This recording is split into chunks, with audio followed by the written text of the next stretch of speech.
Hey, Amie, Yeah, Juan. give me that beat. It's Baseball Shangri-La with Amie Cuevas and Juan Ramirez.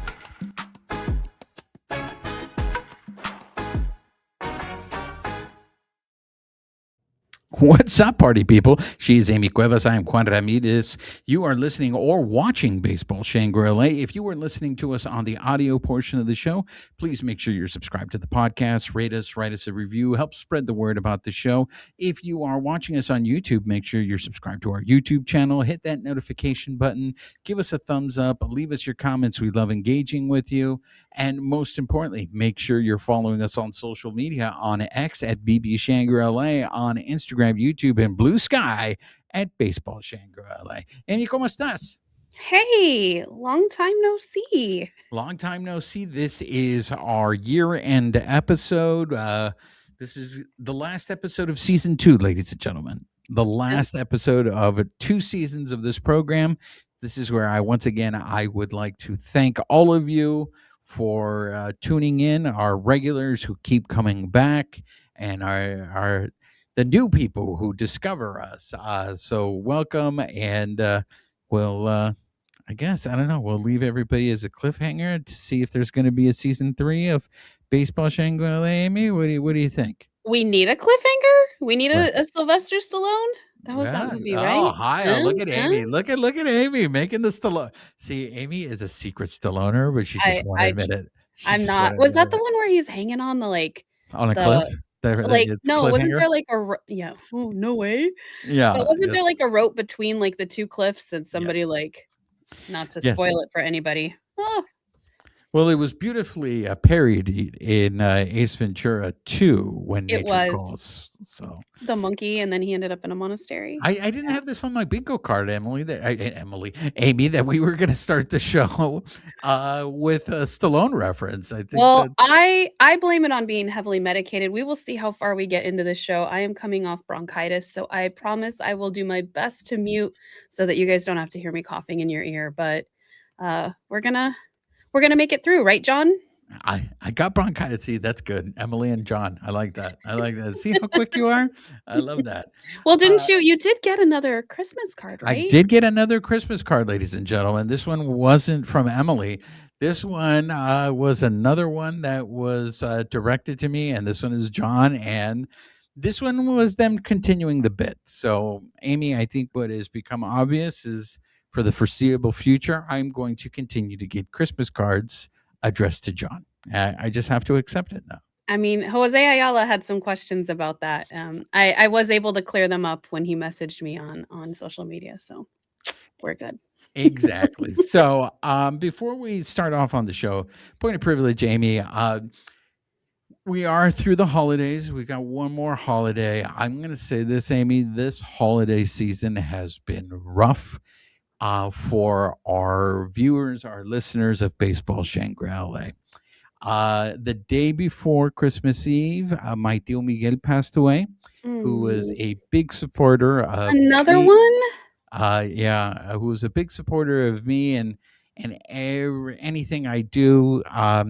So he was my father's youngest brother, and my father would always say that I was a sports fan, like my tío Miguel. And I was like, what do you mean? And my tío Miguel, for those of you who were football fans, he was a big fan of La America. That was his team. And he would always get so emotional. He'd get really pissed off when they were losing, or he would mess things up. And ever since I was a little kid, when I was watching the Dodgers, that's how I'd watch them. I'd get mad when they would start losing or they would start making mistakes. Oh, this explains so much. And my dad would sit there and say to me, he's like, ¿Por qué te enojas? Why do you get mad? And then he would say, you are just like your tío Miguel. And it's funny. This is where I'm going to tie in my movies here. But they say that in The Godfather Part 3, and I know a lot of people don't like me. Just when I get out. Oh, look at Amie. God, you are on a roll today, Amie. The character of Vincent Mancini, played by Andy Garcia, was supposed to have characteristics of all the Corleone brothers. And it's funny how that happens, because this is how I'm going to compare myself to the Corleones. A lot of people have said, wow, that's bold. Exactly. A lot of people have told me that I have qualities of some of my dad's brothers. And it's funny because for the most part, I think I'm more like my dad, but it is, I do identify certain qualities from some of his brothers. But that being said, thank you for letting me indulge Amy. Shouts out to my Tio Miguel. It was a rough holiday. I'll tell you that. And again, we had other people from our viewership that experienced loss. So We've got some viewership now up in the clouds or whatever you believe in, Nirvana, whatever. We've it, got some listeners across the spectrum. yeah, it was a tough holiday. It was a tough holiday, but we persevere. So we will try to bring levity to those who need it, or a good distraction for those who need it. So thank you, Amy. Um, anything for the comments corner before we proceed? I think mainly it was Jose Ayala just wondering about your Christmas card for the All right, most well part. let's get started. I know you guys think there isn't any Dodger news or there isn't any baseball news, and what is it that we're actually going to discuss on the show? So We're just as curious. No, I'm just kidding. we are going to show you guys is what we're going to do. So let's get started. A pleasant good evening to you wherever you may be, Amy. I mean, there weren't any transactions between the last recording and this recording, right? I mean, I didn't look for any. I don't think so. I mean, there could have been some little ones. So I think what we should start with is they revealed the Dodgers luxury tax bill, and I thought there was some pretty interesting numbers. You wanna share those with us, Amy? There were so many numbers. When I was preparing for the show, I was kind of a little bit giddy, harkening back to my accounting days. And just to kind of set the stage, so all teams must pay their luxury tax in January. They were all notified earlier in December. And the 2025 tax threshold was 241 million. Do you want to take a guess? Do you know off the top of your head what they had? What the What the Dodgers Dodgers final had? for their Oh, payroll? I see you looking at your notes. Yeah. That's not you taking a guess, you cheater. All right, No. never mind. I'll tell you then. I know I don't I do have the exact number, but I will tell you this, I guessed more Did than you? what it, yeah. I thought they were over 500 million, but Ah, that wasn't it. So you want to give everybody the real number? yeah, there were numbers floating all over social media. I actually took a bunch from Bill Plunkett's article in the OC Register just because he broke it all down, and I was like, oh, he already did it. Let me borrow his excellent work. That's So who I got it from, was Bill Plunkett. yeah, so the Dodgers payroll was 417.3 million. The luxury tax amount that is going to be due is 169.4 million. So, part of that is deferred salaries. They have a little over 1 billion deferred between 2028 and 2047. So I mean, but for everybody whose eyes popped out at that, remember they had over 4 million in attendance, their first time doing that. Their revenues are over 1 billion, and they've won 2 back-to-back World Series championships. I mean, they're doing something right. Well, let's take a gander at those numbers, because that the luxury tax due is the big number, right? That's what got everybody's attention, The because 169.4 million. that's a record.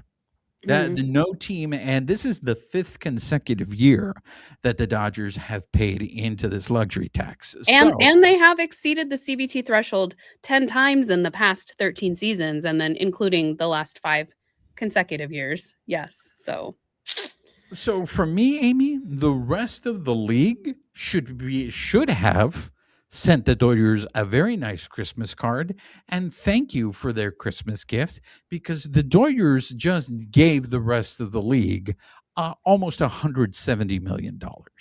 which is so funny because you're kind of hitting on everybody's screaming about this of, "Oh my gosh," but it's like it's not like teams aren't benefiting from this. They're getting to pull from that collective balance tax pool.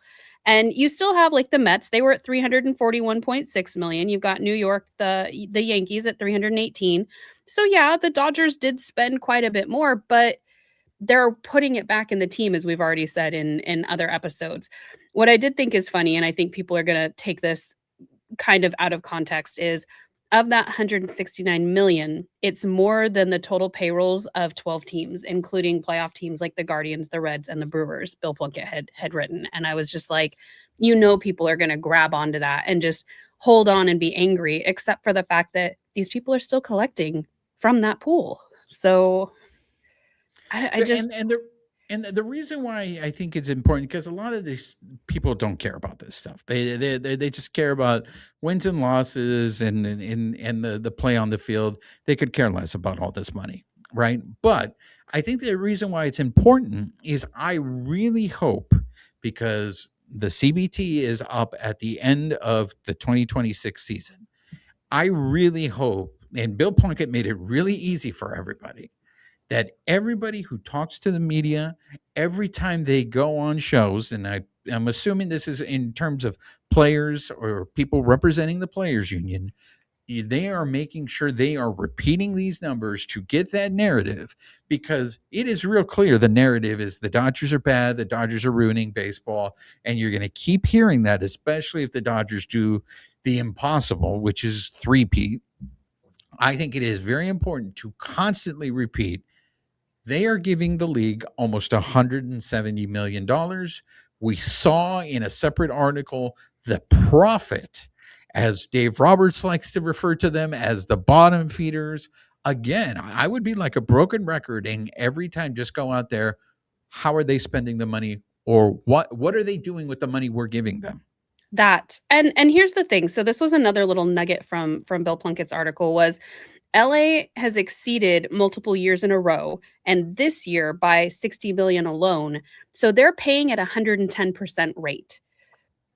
You're not hearing the Dodgers complaining about this though. So for everybody else complaining, it's not like the Dodgers are like, this is unfair. We have to pay so much money because we're spending so much money and putting it in the team. They're just doing it. They're making the payments. They're putting the money back into the team. They're building a culture where players want to come to it, and they're willing to, take some wiggle room on their salaries. And then you have everybody else who's screaming from the rooftops. And your point is spot on. That's what people need to be saying when this conversation comes up. How are you guys using that money? And you've been asking for them to open their books for forever, and we're never going to see that. No, and look, I am not a businessman, but it seems pretty obvious to me. Every time I've heard the adage, "You got to spend money in order to make money," it seems like that's what the Dodgers are doing. They are spending money to make money. So there, we covered that in, and we've been covering that aspect of that story for a lot on this show, Amie. I do want to bring up something that one of our viewers, our listener, Oscar, brought up to me was when in this number of the deferred salaries that you had mentioned, it was 1.064 billion in deferred salaries. Now, Oscar brought something up that I don't think any of us want to deal with right now. And we don't know whether it's true or not. But it is a theory that I've heard many a times, and that is we better hope that Mark Walter is not pulling a Ponzi scheme, because when those $1 billion comes due, what is the team going to look like? And But that's what's going to be interesting, because Andrew Friedman's, I don't think, is going to be here forever. So it's like you can mortgage your future, right, to enjoy it. Now, I guess what I'm basically saying, Amie, is let's just enjoy this now, because there could be a point where, especially, we don't know what the new CBT is going to look like, where rent is going to come due, and you're not going to see these numbers that you're seeing from the Dodgers anymore. You're going to see a different version. And what you hope is that it doesn't financially hamper them as much, to where we went from one extreme to whoa, whoa, another, whoa, Amie. whoa, whoa! Why would it hamper them? All deferred salaries, the present value has to be funded in an escrow account within 2 years. Like they have to have that money put away, so it's not, oh my gosh, how are we going to pay this in a couple of years? That money is already set aside. Like you can't defer salaries if you don't have the money. So if other teams are choosing not to do this, that was one of the other points, is there's no restrictions on how much can be deferred by the current collective bargaining agreement. Now, does that go out the window when they, renegotiate next time? Who knows? But as of right now, other teams could be doing this. So the spending, the deferrals, all of that other people could do. Now, if you can't afford to do that, maybe you do need to get some investors. Maybe you do need to look at your financials, whatever. But they have to have that money set aside. They can't just write a blank check and hope that they can cash it later. That money has to be in an account. That's a very excellent point. I'm glad you brought that up. What I'm saying, and I think the anxiety that I feel from certain fans, is we went from one extreme to another. We Mhm. went from the McCourt era, where there's the famous story they could have had CC Sabathia, but they couldn't afford him, right? And now we went to like, this is the greatest scenario ever. We can basically throw money at everything, get whatever the Dodgers want. Well, the concern is do we get to a point where even they go, okay, we got to pull back the reins and we start going in the other direction where we go back to the way it was before. And this is where I feel like, again, I've been critical of Andrew Friedman in the past, but you cannot deny how successful this man has been, how creative he has been in order to achieve this success. And I do feel there's going to be a time where perhaps maybe Andrew Friedman maybe wants to do something else, right? And he's no longer going to be in the Dodgers front office. What's going to Are we happen? borrowing trouble? Like, Well, I think that's what it is. Like I said, it's it's really hard to have this conversation because we're dealing in something that you absolutely hate, which is the what if, right? We don't know, but it's fascinating because it's not only just Oscar, but there are some other Dodger fans who are actually contemplating like this is great. They're trying to enjoy it now, but like again, I'm not a math person, right? And it's like, Juan, this is not mathing to me. Eventually, like you can't do this forever, and that's why I'm just like, well, then enjoy it now.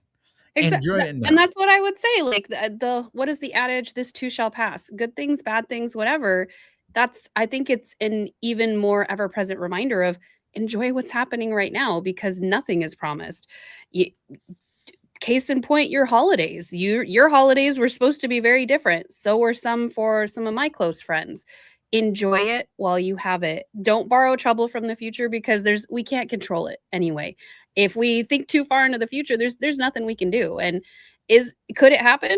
Yeah, it could. And then everybody has that choice at that time. Do you want to continue following the team? Do you take a step back? And everybody's going to answer that differently for themselves. But in this moment right now, enjoy it.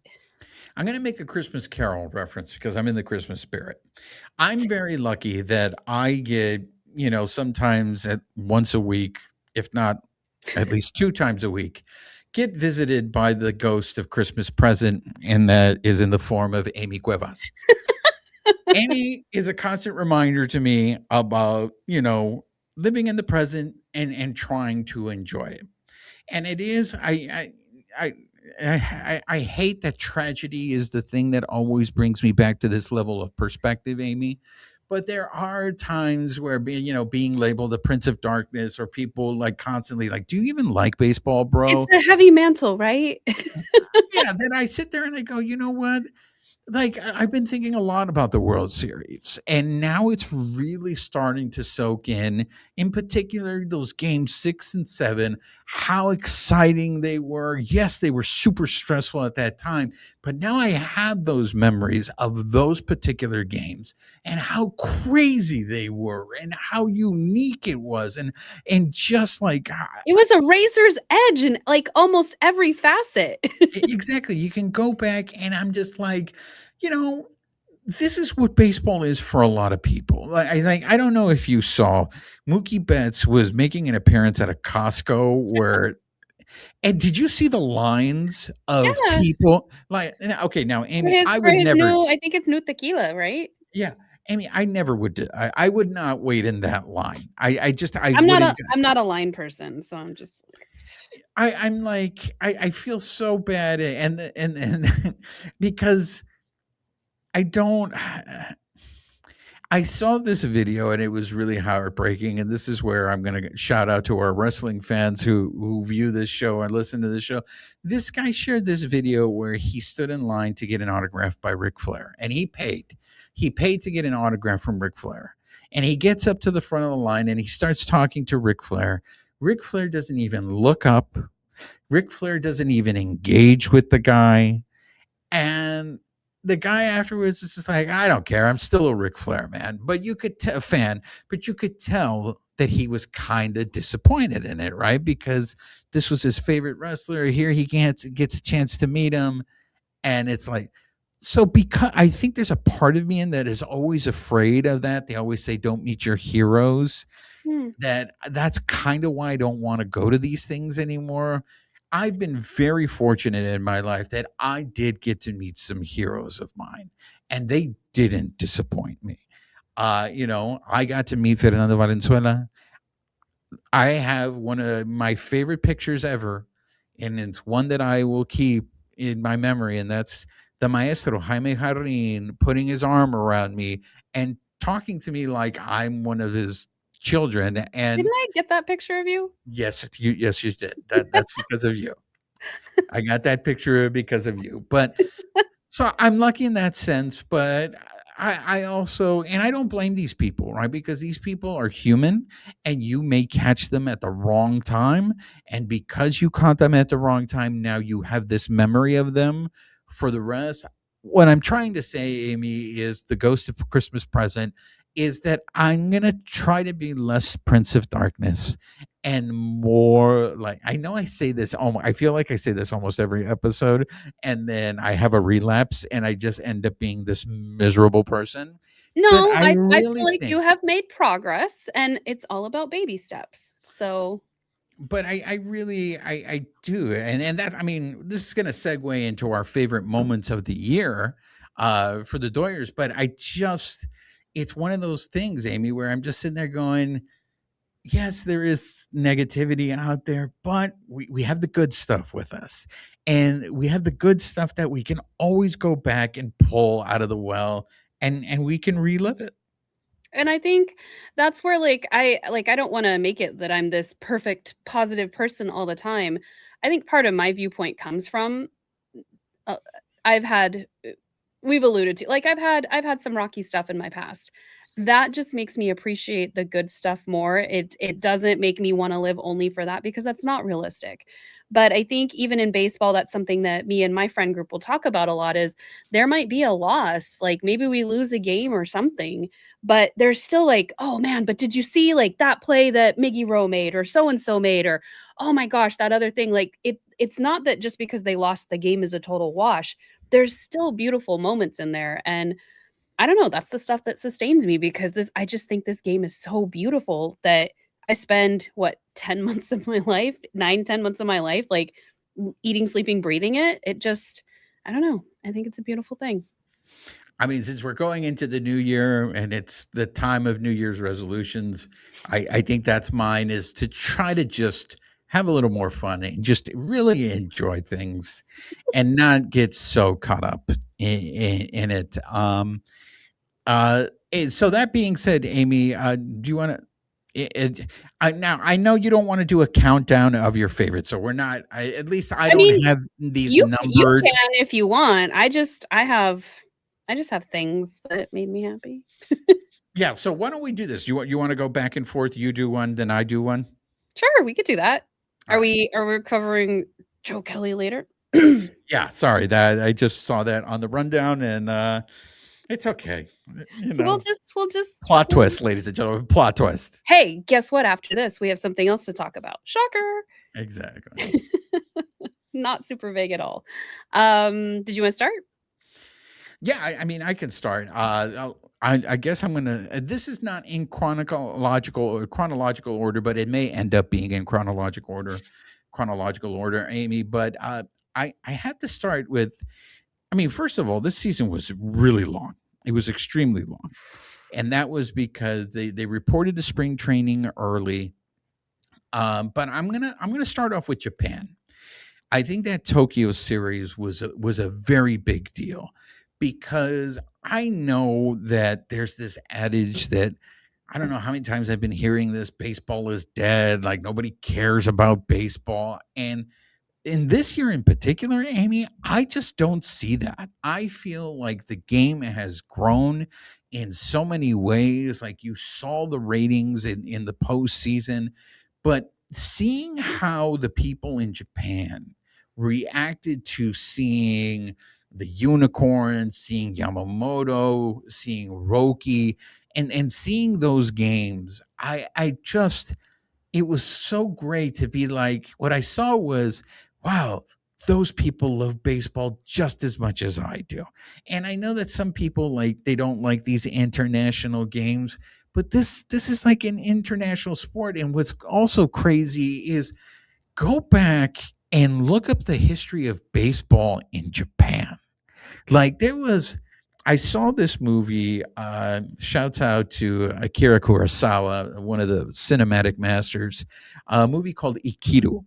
And what stood out to me, Amy, is this was a I think Ikiru is maybe from the 40s and the 40s and 50s. I know someone's going to correct me on this, and they're going to sit there and We're they're going to not go, we're "You're." not base running, blundering it. He's telling a story. Go on. I'm But giving you grace, leeway. it's actually 1952, so I wasn't wrong. Okay. It's a Japanese movie, 1952. And there's a sequence in the movie where one of the characters gets a baseball bat. And it totally stood out to me, Amy, because I was just like, this is from 1952. This is how popular baseball was in Japan, that a character in this movie, which is supposed to be like the American sport, has a baseball bat. And I guess for me, it was just like, it was for a great way to start off the season to show just how baseball is an international sport and how baseball is just loved across the world. I would challenge anybody who likes history and learning about that stuff. Um, Teams have been going over to Japan since I think before the 40s. Babe Ruth went over there several times. There's lots of documentaries on it. SABR, the Society for American Baseball Research, has a lot of information on it. You don't have to be a member. You can still go look up a lot of that stuff. But that was also part of the goodwill tours even after World War II in the mid 40s, of just trying to reestablish like good relations, and baseball was part of that.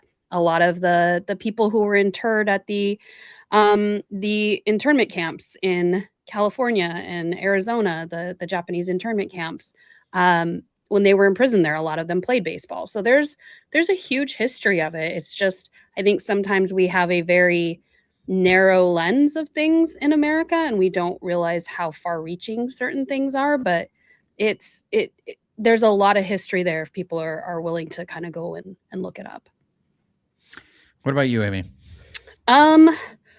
So a lot of my moments, they geared more around spending time with people at games and kind of making those memories.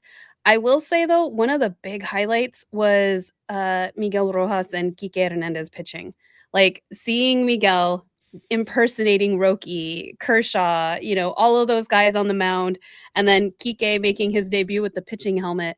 Like those were just they were memorable moments for me. I know not everybody loves position players pitching, but for me it was something that me and my friend group talked about, and it made me smile. So I don't want to see position players pitching all of the time, but if we had to see it, at least Miguel Rojas made it memorable for everybody, because you don't usually see it. It's usually like this ho-hum, let me go out on the mound, let me get this done, hopefully we can close it out, I don't cause too much damage. And he really just enjoyed himself out there, and cuts to all of the dugouts and the guys laughing and Roki realizing that he's impersonating him. I just loved it. My next moment, I'm going to piggyback in terms of the beginning of the season, in terms of opening up in the Tokyo series. But do you remember the start of the season? I know there were a lot of people at the beginning of the season that were saying that the Dodgers were going to break records in terms of the number of wins for the season.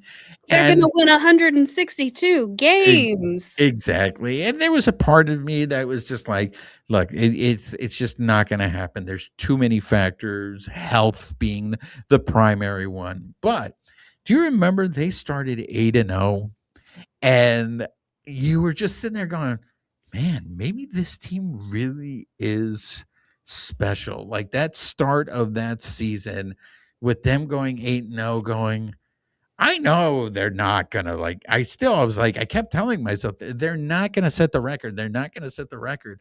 But when they started 8-0, I really started going, man, maybe this team really is, because I always expect the Dodgers to start off slow just because I always feel like they're pacing themselves. They know that it's a marathon. No, you're laughing at me. You weren't having that feeling when Well, they started the season? this is where you and I are different, because you're like, maybe this team's special. And in my head, I'm always like, this team is absolutely special. So that's how we watch differently. That's true. What else you got? Let's see. So I liked some of just the times that I went to spend time with people. So like the Jackie Robinson game, being there with my baseball family, like Philip, Jessica, Hillary, being there for the World Series trophy giveaway. You showed up to that game. We all got to hang out a little bit before in the pavilion, and then we got to watch baseball. Like those, to me, I can't tell you anything memorable that probably happened during those games, but just getting to be there with people talking, whether it's our people or somebody who comes up and chats with us, and you give them a sticker or like a can koozie, and it's like, I don't know, that to me it's the camaraderie of baseball. So while the game is going on and everything, it's the beforehand, getting to meet people, talk to our, just everybody, like that warms my heart. Okay, my next one is, and I know this is going to seem like the obvious and all that stuff, but to me, getting to watch the unicorn every day is something I was really looking forward to when the Dodgers finally got him, right? Because even though he was right around the corner from me with the Angels, I wouldn't watch it, right? But getting to watch him every day when he played for the Dodgers, like that first season, I really thought there's nothing that's going to beat that. When he went 50-50, and I'm just sitting there going, like, this is incredible, watching this guy. I still think I preferred that season for him, watching him, because I just thought it was so exciting to see him steal bases and just and hit and stuff like that.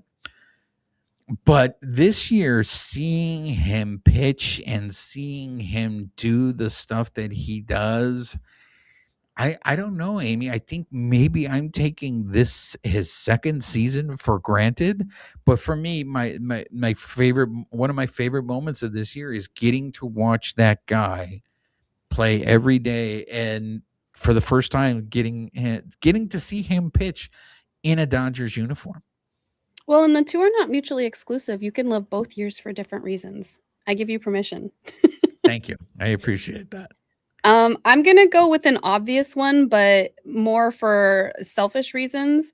Kershaw's 3,000th strikeout game was just amazing because it coincided with one of the days that I was covering the team. So getting to be there on the field, just feeling the buzz from the people in the stadium, the people in the press box, the anxiety through each of those first few innings while you're just waiting for him to strike out somebody. And then as it kind of got closer and it's like, is he going out? Is he not?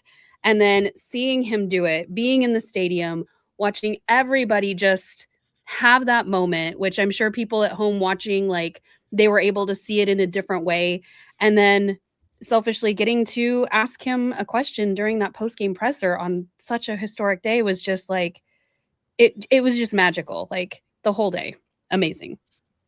I had that on my list as You well. can piggyback. We can share. Not just the 3,000, but like the whole season for Kershaw. Mhm. The way he pitched, I did not expect him to pitch as well as he pitched this year. And just the moments that he had throughout the season, especially the way his last appearance at Dodger Stadium during the regular season, his last actual appearance up in Seattle, and then his last and only appearance during the postseason. Like, I cannot think of I mean, I get it. It's Hollywood and all that stuff. And it's like, there's no better way of writing this. But this dude really went out, I think, in the best way. Not only the best way, but I feel like it was so indicative of who he was as a player and what he meant to the Dodgers, I just feel like, as much as part of me would have said, it says like, oh, I think he still has a little bit more in the tank. Maybe give one more season. I don't blame him for calling this his swan song, and just the way he went out this season. I just, he clearly, get ready for the statue. He just, yeah, I just, I can't. It was just amazing to watch for me, that hit the way he wrote his last chapter. Especially because he could have quit after last season and nobody would have really thought anything of it other than he was not happy with how the season went for him personally. But then to go out on such a high note and with just so many accomplishments throughout the season, like you couldn't write, like you said, you couldn't write a better ending. And it's almost like, could he come back? Could he still do one more year? And it's like, but why? You like that's the bow on everything, especially for all he endured getting there, all of the criticism in the postseason, people just being so negative about him, and then to get to this point, like, good for him. My next one is Mookie Betts, and I know people will sit there and go, "Well, Juan, he didn't have the greatest season." It's true, he didn't, numbers wise and offensively. He did not have. Yeah, as a matter of fact, he probably had his worst season he's ever had as a major leaguer. But for me, he was a real standout this year, not only because of how he played shortstop, starting off the season, in a weird way, losing 18 pounds, struggling as much as he did for the season, but still going out there every day. It's such a microcosm of life. And that he went out there, and yeah, he wasn't happy about it, but I still feel like he carried himself in such such an impressive manner. And I feel like he gets a lot of crap, and sometimes it does bug me, the amount of crap that he takes. I also Same. love that he won the Roberto Clemente Award. That to me is a very big deal. And this is a dude that, off the field, it really puts his money where his mouth is. And I'll never forget when the All-Star game was here at Dodger Stadium not too long ago, and him wearing that shirt, saying that he wanted to see more African Americans in baseball, in a sport that it seems like people are afraid to speak their mind, or just be socially conscious. I applaud Mookie. He seems like he's a throwback, but again, it may not have been his best season offensively, but I was super impressed with how he handled playing shortstop the whole season, and just overcoming all these challenges that he did. That to me was a highlight for the season. Yeah, I love that he is unapologetically himself, and good for him, because much like you, I hate the hate he gets. Like, I don't understand it because he's such a stand-up guy. But one of the ones on there for me was the almost no-hitter for Yamamoto. Partially because I was watching it from the outfield of Dodger Stadium before Hook started, and I know you hate Hook, but just getting to experience a game from that perspective, watching it on Dodger Correction. Vision. I do not hate Hook. I hate the Lost Boys. Oh, I thought you were gonna say I hate Peter Pan. Yo, Peter. Yo, Peter Peter Pan? Pan. Bangarang. But it just getting to watch that, and having a radio on, watching it, being so locked in, and the fact that they stalled the event itself because we could have been seeing history happen. Obviously, it didn't go the way that we wanted to, but it didn't take away from, he pitched 8 2/3 amazing innings, and it was beautiful baseball to watch. It was still brutal. Still brutal. It was a brutal way to finish it, but it still didn't diminish what he did, though. Like, it was the feelings everybody had up until that last, somebody getting on base. Like, it didn't diminish that we were all just in awe, sharing a moment. Like, even a lot of the adults who had children there, like, everybody's looking around, people are smiling at each other, everybody's excited. we all shared that moment. That moment doesn't just get obliterated because it didn't happen. The moment was still there, and that's one of the things I love about baseball. So, for me, those 8 and 2/3 innings, amazing. I look back because I remember how heated I was when it happened, and now I laugh. I laugh at my reaction. And I think part of the reason is the fact that they won the World Series and he played such an instrumental part in them winning the World Series. I think that's what allows me to laugh. That it like, how did I get so caught up in one moment? And I get it, a no hitter is a big deal. But But did what you not enjoy it up to that point? Oh yeah, I just, I think it was just compounded by the fact that they ended up losing that game. It was just more insult to injury. I was just like, but no, I So look back it and I laugh. wiped out all the enjoyment up to that point?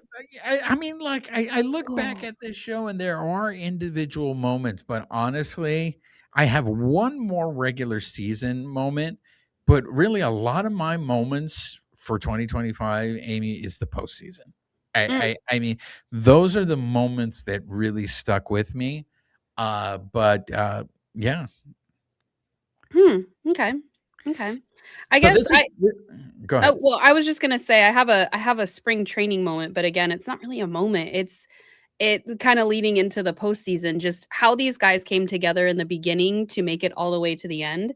Just, for anybody who's ever been to spring training, seeing these guys hop into some of the carts as they're going around, walking around, like, interacting with fans, like, to me, that's, like, the best way to start a season if you can do it. And so just, like, some of those memories too, obviously, not too much on the Bobby Miller taking the comebacker off the head and more focused on, like, just the camaraderie of these guys as they're starting to rebuild their relationships for the new year or welcome in new players, but I don't know. Spring training always makes me happy. So my last moment for the regular season, I think you would have to sit here. I want to point this out because a lot of people, hey, what are your favorite moments of the year? I think a lot of people assume that when you say your favorite moments, they have to be positive moments. Mm, And that's not necessarily the case for me. Um, this year is probably the least number of games that I went to a Dodger game since I was boycotting them when McCourt was using them as his own personal ATM. I stopped going once McCourt was doing that because I really wanted to drive him out as owner. I no longer wanted it to be him. It wanted him to be an owner. But for me, this is an important moment of 2025, and that was when Kike Hernandez, your beloved Kike, and for me, Kike gets a pass now, not only just for his great postseason performance as always, but for me, I will never speak ill of Kike because Kike was the only player who publicly said anything about the ice raids that happen at Dodger Stadium. And the courage that it took, look, we all know baseball, especially being in that locker room, is a very conservative sport. Not only is it a conservative sport, but there's a lot of people who stay away from politics. They don't want to involve politics, so they just don't say anything. So for Kike to actually do something and be the only Dodger player to do that, I think was huge, and I will never forget what he did for that. And I will, I said he's great postseason player, and I know a lot of Dodger fans are going to remember him for that. But when you ask me to speak about Kike, I will always start with first. Kike was the only player who publicly said anything about the ice raids. That being said, I would like to take this time to say I really wish that Mark Walter would divest from certain companies that support detention centers. I think that would be a win-win for everybody. But for me, an important moment was Kike and him actually saying something because there were a lot of people that I saw at the parade actually who were there at the parade. They wanted to celebrate their Dodgers, but were still had the ice raids in their mind. So I thought it was an important storyline to bring up for 2025. What do you got, Amy? That was my last regular season, by the way. So if you have more regular season, go back to back, because all my No, other moments are postseason moments. no, I think like again, mine are a little bit more personal. Like just the postseason of or the regular season of like spending time like with the people that I get to know around the stadium, whether that's the people who work there, the media that I get to work with. I am always grateful for Eric Stevens puns because they just make the world go round, and they make everything better. So those are just some of my regular season like roundouts. Okay, so you got no more regular season? Mm-mm. Okay. So my post, I mean, this postseason, again, now that we've had time to really step away and look at this, Amy, I mean, it started off where, again, I was saying, wow, this may be a really, magical run. When they took out the Phillies of Philadelphia in 4 games, I didn't see that coming. And then they end up sweeping the Cerveceros.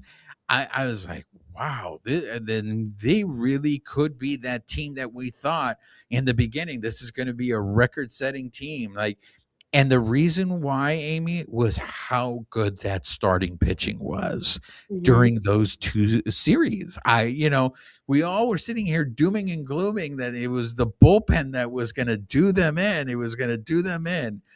But Yamamoto and especially Blake Snell during those first 2, I mean, it seemed every starter that was going out there, even Glasnow never lost a start that he did, and Shohei pitching for the first time in the postseason.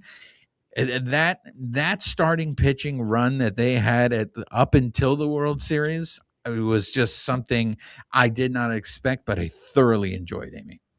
I didn't write down a lot of postseason ones just because it's such a blur to me, and Yeah. just being there, those games, I think back more to I think our conversations after the fact, especially after it was the Phillies that lost on that one, the throw to home, not the throw to first or the Yeah, throw to yeah. whatever it was.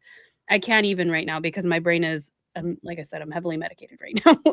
um, but just being there, being in the stands, getting to witness all of that was just amazing. Like the blur that it was, and just seeing how we matched up against each team, because at any given point it was like, are we going to play this team, are we going to play that team, are we going to get a bye, or are we going to not? And the way that it shook out was just, I don't know, it was great. It was just wonderful watching. What do you have on your list? I have Roki. Now, Roki coming in to save the bullpen was not on my bingo card. And when people were talking about ramping him up and putting him in the bullpen, I was like, wow, man, that you expect this guy coming back from injury to go like 100 miles per hour. That's really tough. And I know he had some hiccups throughout the postseason, but for the most part, he was really, really impressive and really big. And Miguel Rojas, thank you for the Valelo Rocky. We had that moment, the his walk in song of Valelo Rocky. Roki Sasaki to me was a very special moment in the postseason. And again, I kind of wonder if they didn't have him, what Yeah. would happen? Well, and for him to be so poised, like this was still his first year. Like him and Yamamoto, they continue to impress me as they both, coming over from a new league, from a different league, I should say, from a different country, settling into life over here. I mean, it just the amount of progress that they've both made. Roki didn't want to be injured partway through the year, and then to come back and make such a big impact on the team.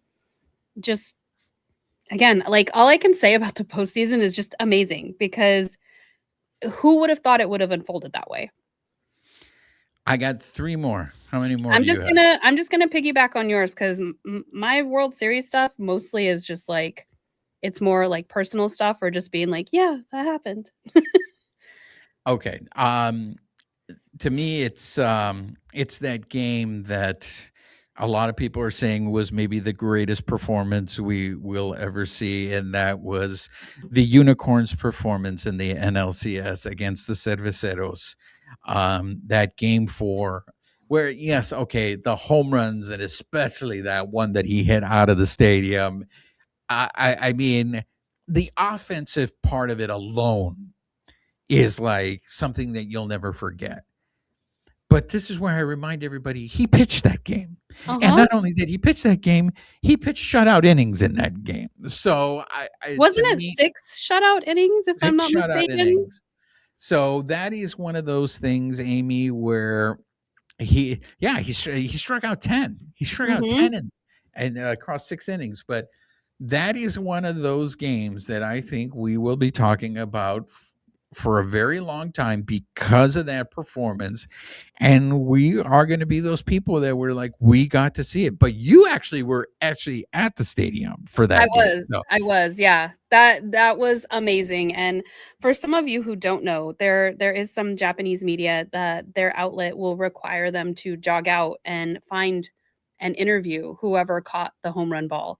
So, somebody that we both know and love, Michi, she's one of the people who has to always go out and run and, like, go try to find the person. Okay, who's the one who caught it? They have to find people in the stands to, like, point to, "Okay, that was the person," and then see if they can at least get a picture, interview them for their newspapers over there. So every time he was hitting a home run, it was just like, "Oh, Michi's gonna have to go run again." But it was beautiful. Like, again, it's those moments in the stadium where everybody, like, you watch it happen, and then you're kinda turning to, like, people next to you, and you're like, "Did we just see that? Oh my god." And then it's just the stadium losing their ish, and it's just it was amazing. You guys at least get to see it on TV and hear the commentary around it, where we are just lost in the loud noise of what's going on. I don't mean to put you on the spot. So if you can't share this, just tell me you can't share and we'll move on. But you just mentioned something and it made me think, what was their reaction to him doing that in that game 4? Because I wonder, had he ever done anything like that in Japan? Because the Japanese media that covers him for the Dodgers, they've been covering him for a while, or are they all new to the the No, I think the there's big? many who've been covering him for a while, but there's tons of Japanese media, like, it's not just, like, 3 people. There's, like No, I know, but I mean, in terms of you being around them, I'm curious if you were able to see their reactions. Like, I'm curious if those Japanese media were like, "Look, we know it's great, but we've never seen him do even something like this." I honestly, I didn't ask them. I think we were all just everybody Yeah, was because just excited. I guess that's what I'd be curious, because if some of them were privy to seeing great performances of him in Japan that we weren't, was there something equivalent to what he did in game 4 of the NLCS in Japan that we're just kind of like, really? Because you always hear these stories about these great players where like there's I a guess it would be subjective though, because to me, like, I don't this is gonna come out wrong. I don't mean I don't care what he did in Japan. I mean, including what he's done in Japan and what he's doing over here, I think it's all, like, I'm gonna use the word as it's supposed to be, awesome. Like, it's just you can't help but be in awe of him. So regardless of what he's doing, I think it just adds to his resume. That's my opinion on it. I mean, we'd have to ask some of those Yeah, people. I'm just curious because there was I believe he's Lithuanian. There was a center for the Portland Trailblazers, and his name was Arvydas Sabonis, and he came to the NBA later on in his career, and he was still like pretty impressive. But I think the consensus was that he's a little past his prime. And so you would hear these people be like, "You think he's good now? You should have seen him when he was younger." And then so obviously there was that, oh, what would he have looked like younger in the NBA? That's why I guess it's this, like, when Shohei was really young and playing in Japan, did he have games like this? Is this just like ho hum to you guys? Like, oh, I've seen this before, or are you guys just as amazed as the rest of us for him having this I crazy game? And again, I think that's subjective too, just because we have plenty of media here who covers a team, but it may not be their team. So they do it as a job. And I'm not speaking for anybody for Japanese media. I'm just saying it would be subjective depending on if you're talking to a fan, to media, whoever, because it depends on the level of their interest in whatever's going on. If it's somebody who's literally just doing a job, it might not be that. It might be lackluster to them versus somebody who's like just a general lover of sports. They might be like, oh my God, this is amazing. I don't care what he does. It's the best thing in the world. So I don't know. I think that's where your and my brain work a little differently. Okay, I got two more. Go. One is Yamamoto. Just Yamamoto, I mean, he had a fantastic postseason, but in particular, what Yamamoto did in the World Series, I always joke that the only way the Dodgers would win the World Series is if they had some pitcher go on an Oral Hershiser run, and that's the only way they would win. And 2024 proved me wrong because it was the bullpen that basically helped them win the World Series. But this is the closest, and some will argue that it was even better than what Hershiser did. What Yamamoto did, especially pitching back-to-back games in 6 and 7. Didn't he win 3 games in the World He won Series? 3 of the 4 that they needed to win the World Series. All I'm saying is I get it. It's a long contract. His first 2 years, he's won the World Series. I think you could probably say this about the Unicorn too, is those two dudes I think are now locked in Dodger legacy, Dodger lore, and will be able to, no matter how the rest of their career pans out, especially this year for Yamamoto. Shohei wants 8 more in his contract. Hey, I would love that. I would love that. But to me, what Yamamoto did, and not only that, but the public embarrassment that he made Josh Reddick experience with the constant bringing up of the tweet. To me, Yamamoto is somebody that just had himself a hell of a 2025. I'm gonna go with the 18 inning game as one of mine. For better or for worse, that was not how I thought Game 3 was gonna go when I got to the stadium at 11 o'clock on Monday. But it was.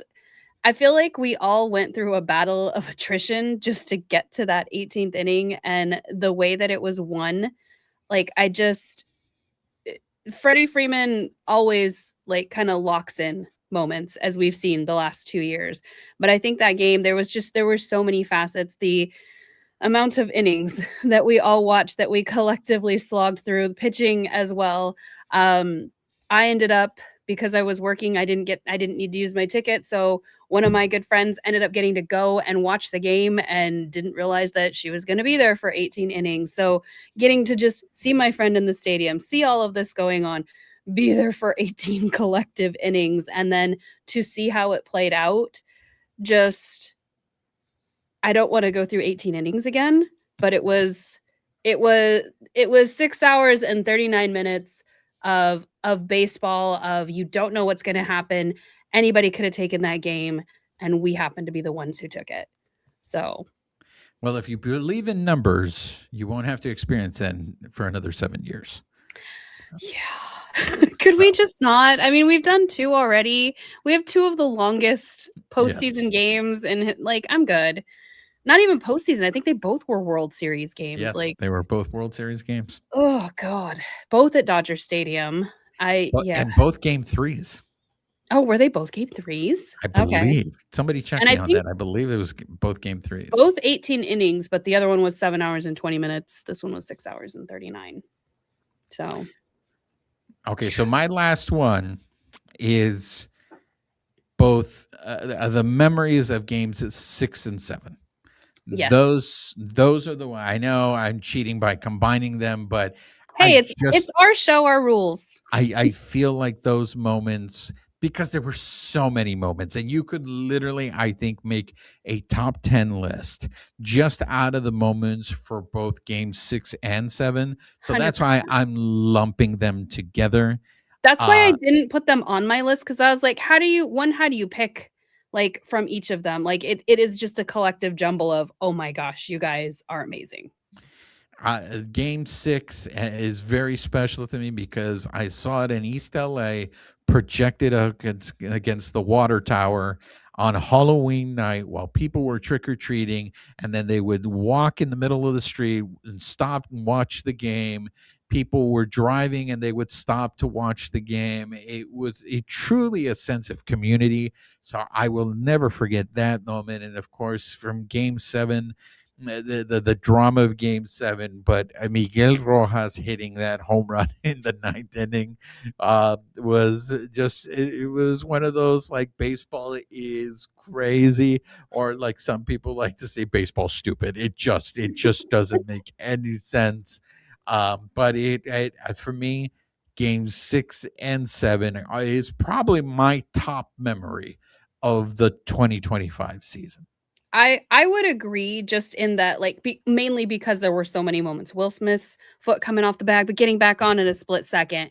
The Miggy, Kike catching that ball and then getting it to Miggy in that, like, weird position. He managed to grab it before he rocked off the, like, that, and that's just game 6. Like, there's too much, too much. But I will round out our list with just getting to go to the rally and getting to be there with you and your family, and then the rest of our baseball family, having, Jessica, Philip, Hillary there, just getting to celebrate something again collectively with the other 55,000 fans that are not only in the stadium, but everybody who is in the streets watching the parade, like, from Los Angeles itself. Just those are moments where, like, you almost can't believe, like, we're getting to experience this right now. Like, we're gonna look back and be like, "Yeah, we were there for that," but we're in the moment right now.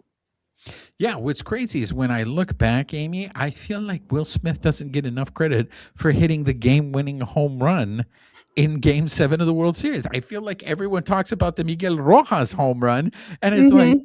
hey guys, Will Smith actually hit the home run that won the Dodgers the World Series. So And he hit it, and he got back, and somebody was like, "Hey, we still have to go out there for the other half of the yeah, inning," and then it's like, "Oh, yeah, yeah, we have to do that." Like, I think we all collectively were kind of like that as well, but yeah. So those are our top moments for 2025. Please share yours in the comments. Let us know. We love it. Did we miss any, or if you oh, want, yeah, we did. what do you guys want to add to the list? I just it was now that there's been enough time to look back. I think it was a very, very memorable season. I think, and that's, I was talking to my friends about this, like, getting ready for the show, and it's like there are just so many moments, and so many people expect the Dodgers to be good. Where for me, I'm just like, I'm a moment collector. I'm like, okay, was this a cool moment during the game? Was this a cool moment with people? Like, I'm just gonna jumble them all together and lump that up as my season, because I feel like that's what makes the season kind of whole. It's not just watching the baseball, but like you've already mentioned, I've mentioned a couple of times, the community that we create, whether it's people in our circles or people we don't know yet, but just the people in the stands or bars or wherever we might be at. Like, it just, the camaraderie that this game breeds. I love it. Okay, now let's talk about Mariachi Joe, because I messed up the order. But Mariachi Joe, I love this. He did not announce his retirement. What Mariachi Joe said is he's no longer playing Major League Baseball.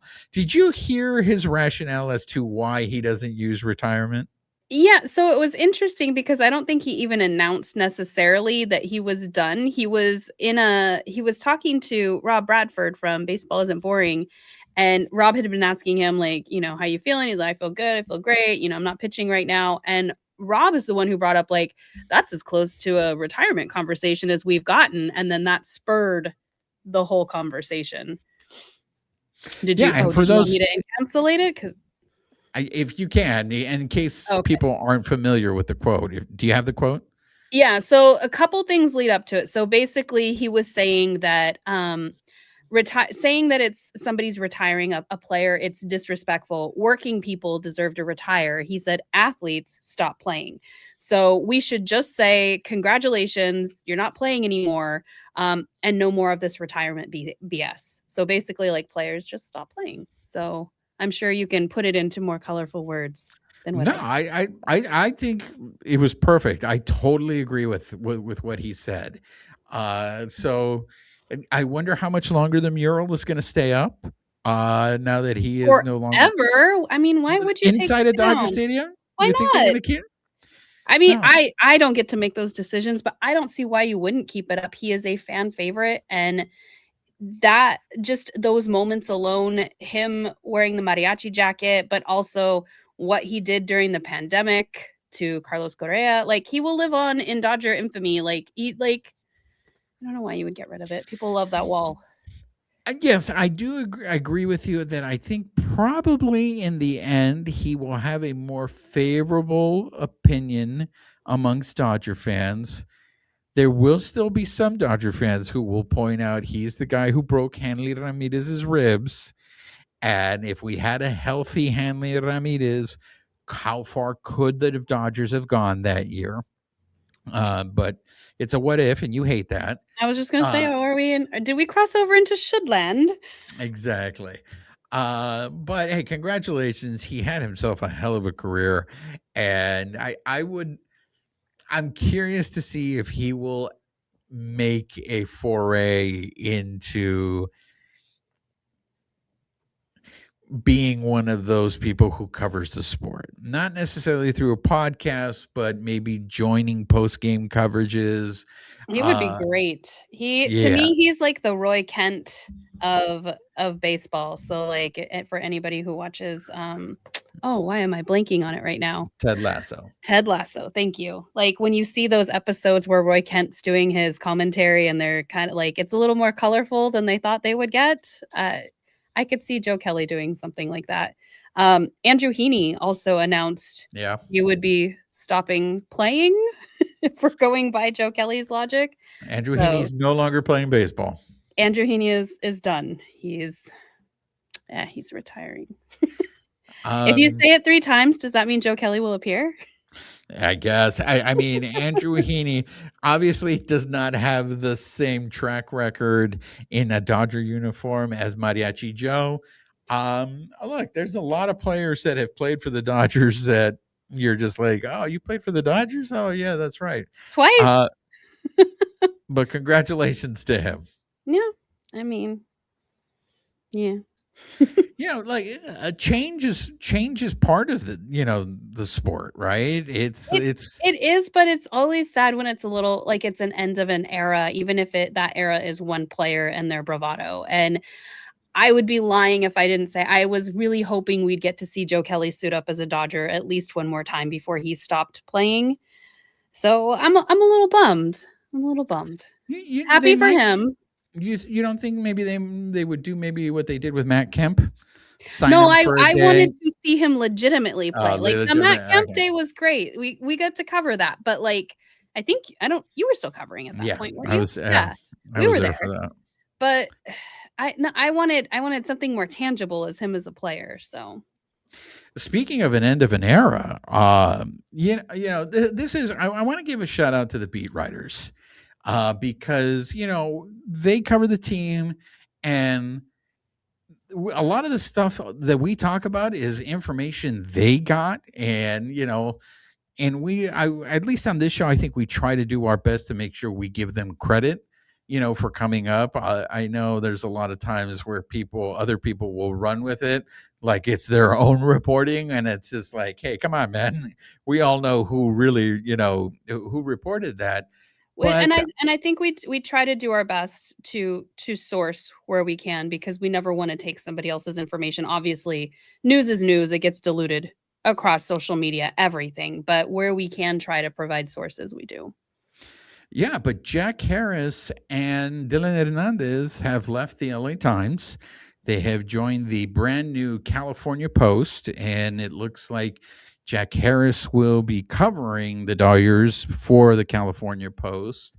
I don't know if Dylan will be working in a columnist capacity for the California Post. And then The Athletic has added an additional reporter to cover the Dodgers along with Fabian Ardaya. Damn, I can't think of her name off the top. I'm totally Is it forgetting her Katie name. Wu? Yes. So it's Let me make sure I'm saying that right so that I'm not saying her name incorrectly, because she's worked hard to get where she is. Yeah, she used to cover the Cardinals. Katie Wu. She used to cover the Cardinals. So I'm very curious to see what the LA Times does in terms, will they have another beat writer or will they just be going the AP route? But, there's a lot of people that cover the Doyers.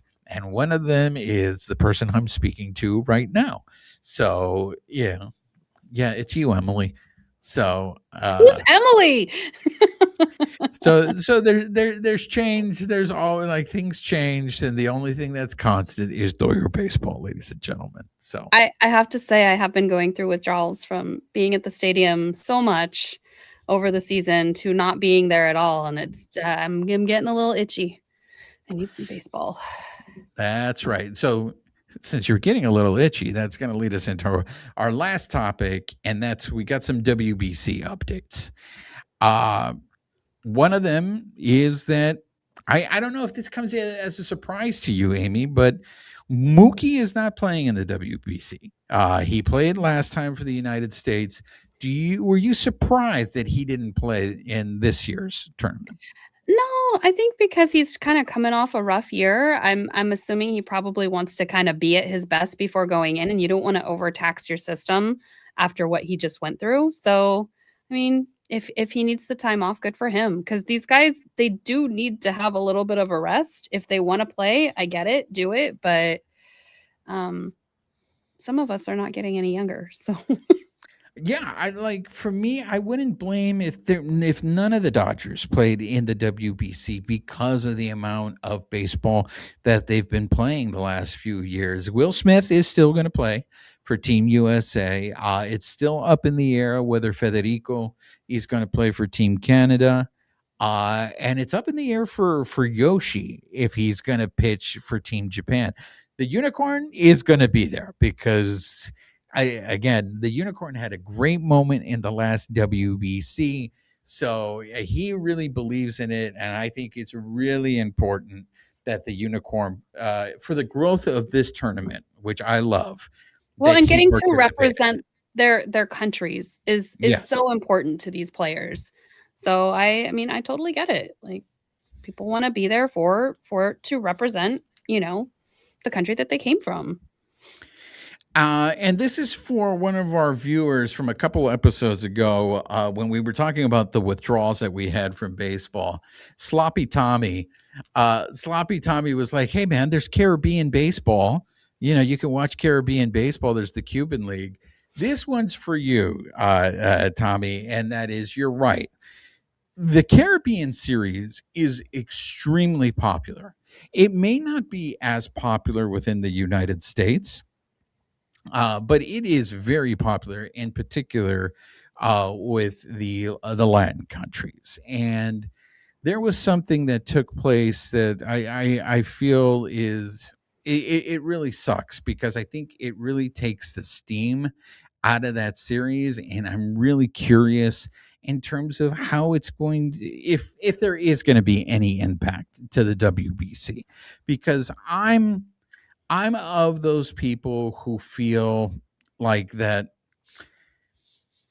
I want the WB, and we've had this conversation on this show. I want the WBC to succeed. I really do.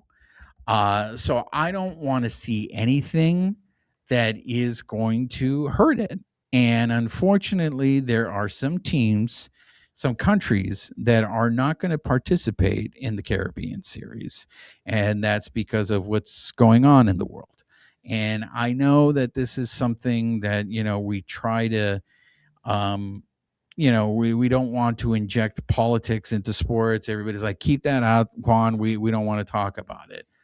But there's been talk of perhaps moving the series somewhere else so a country like Venezuela can participate in it. Venezuela is, there are a lot of good Venezuelan players in Major League Baseball. The country of Venezuela is coming up in baseball. They field a very competitive team. So for them to not be able to play in the Caribbean series, it sucks. It Well, it's really. it's not necessarily that Venezuela's not gonna play there. It will be held there as of right now, but it's the Dominican Republic, Mexico, and Puerto Rico that are refusing to participate. Thank you. That's where I was going to, because the talk was to move the Mhm. series so Venezuela could play. Oh, okay. What I read was that they were moving the event away from Venezuela so that the other teams would participate. You're right. I butchered that up. You're No, absolutely right. this is why we're a team. Yeah, so the DR, Mexico, and Puerto Rico said that due to external situations beyond their control, they wouldn't be able to attend at this time. So the Caribbean Professional Baseball Confederation right now are evaluating whether to move the event away from Venezuela or not due to the political and security tensions. So it's due to be held February 1st through 7th. So they have some time to kind of figure it out. But as we know, logistically, it takes a long time to plan this stuff, the infrastructure and things like that. So it remains to be seen what will happen there. And this is why I let Amie do the updates, everyone, because she's smarter than I am, and she makes it very clear for you to understand and not my mumbo jumbo. So thank you for that, Amie. You're welcome. It was your article that you sent me. I know. I don't know why. You know what it is? It's just like sometimes I have 500 thoughts going through my brain, and I need to slow down and be like, hey, go one lane at a time, I write it down. Yeah, exactly. See? Once again, let's pull back the curtain. If anybody wants to know the difference between Amie and I, there's the difference right there. I'm like, hey, wing it, let's go. Who cares? Oh, you have let's just that go. luxury. We women in the field don't get that luxury. We get a lot different scrutiny, my friend. So I mean, the reason why I bring it up is I would hate for something like that to happen to the WBC, where countries don't participate for reasons out of their control or for solidarity because of what's happening to one particular country.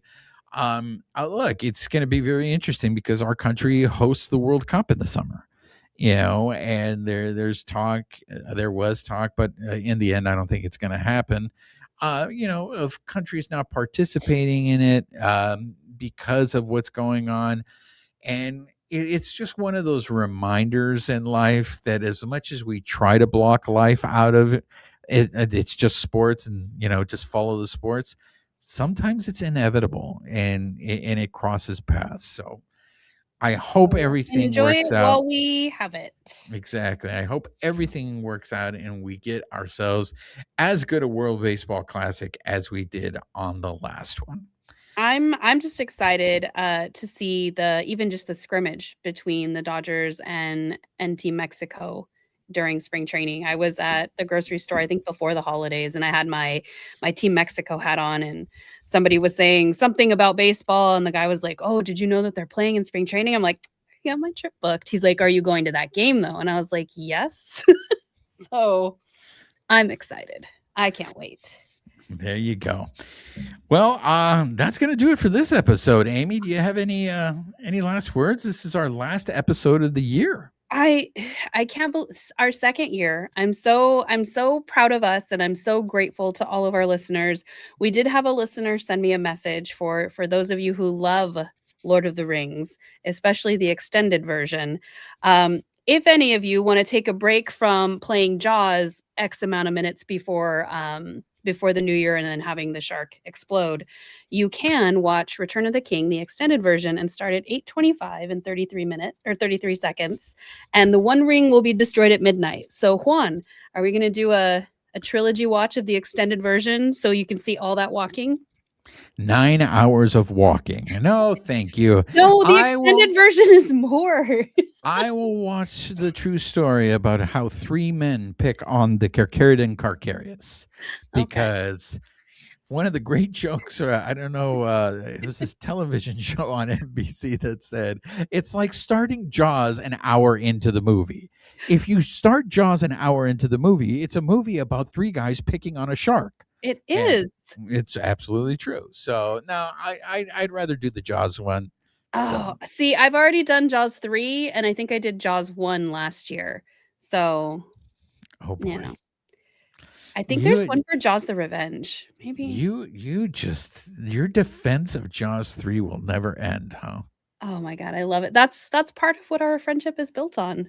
That is true. Somebody was asking how I met you the other day, and I was just like, "Oh, the conversations we first had." She was just like, she was defending Jaws 3, and I'm just in there going, this person escaped from a mental institute. I Yeah. meant I will only befriend her, if not just to help her. Yeah. I'm like, oh dear. Okay. Well, Well, that however you all celebrate the new year, let us know if you guys find a different movie to start at a different time or if you find something baseball related. I've also heard people do that with like different World Series games. So if you started at a certain point, then we win the World Series at midnight. So oh, yeah, there's something for everyone.